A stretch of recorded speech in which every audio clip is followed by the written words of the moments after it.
याद रखिए, जब समय करवट लेता है ना तो चुन चुन करके लेता है।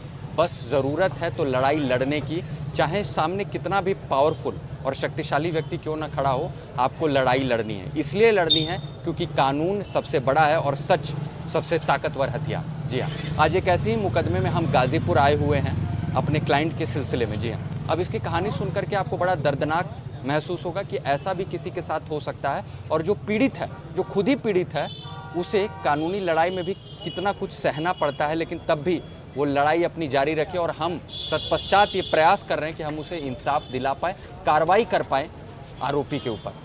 अब दिक्कत ये रहती है कि यहाँ पे ये लड़की विधवा रहती है, उसके बच्चे रहते हैं, और ऐसी परिस्थिति में उन्हीं के गांव का लड़का उनको सपोर्ट करने लगता है। बाद में शादी का झांसा देकर के उनके साथ संबंध बनाता है, कई तरह का पैसा भी उनसे ऐंठ लेता है। ऐसी परिस्थिति में जब लड़की विवाह के लिए कहती है तो बाद में उसे पता चलता है कि ऑलरेडी उसकी शादी होने वाली है, फिक्स हो गई है, और बाद में पता चलता हो भी गई है। जब वो लड़की कार्रवाई करती है, क्योंकि लड़का पुलिस में रहता है, तो अनेक प्रकार से दबाव बनाने लगता है।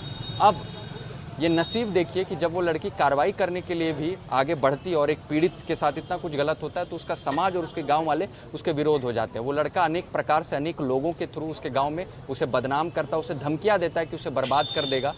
रात में, क्योंकि वो महिला अकेले है, बच्चों के साथ है, कोई पुरुष है नहीं, तो रात में कई तरह का उनके दरवाजे को खटखटाया जा रहा है, धमकी दी जा रही है, और अनेक तरीके से उनके साथ गैर कानूनी कार्य हो रही है। एक धमकी और एक दबाव का माहौल बनाया जा रहा है कि वो मुकदमा ना करे और वो चुपचाप वापस हो जाए।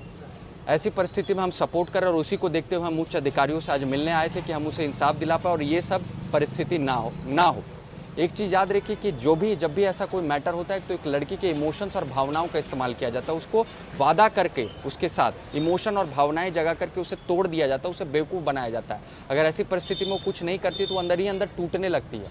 कई बार ये परिस्थिति बड़ी विषम हो जाती है और अपने ही लोग आपके विरोध में हो जाते हैं। लेकिन लड़ाई मत छोड़िए, अंत तक लड़िए, क्योंकि समय करवट लेता है, समय बदलता है, और जब समय बदलता है ना तो चुन चुन कर लेता है।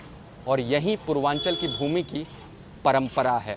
अपनी लड़ाई को लड़िए, सही एडवोकेट, सही सलाह के साथ आगे बढ़िए, जो कि आपको समझ पाए, और ईमानदारी से आप ट्रस्ट करके उसको अपनी बातों को बताइए अपने एडवोकेट को, जिससे कि वो आपके लिए बेस्ट कर पाए और आप अपने लड़ाई में आगे तक बढ़ पाएँ। रुकिए मत, थमिए मत।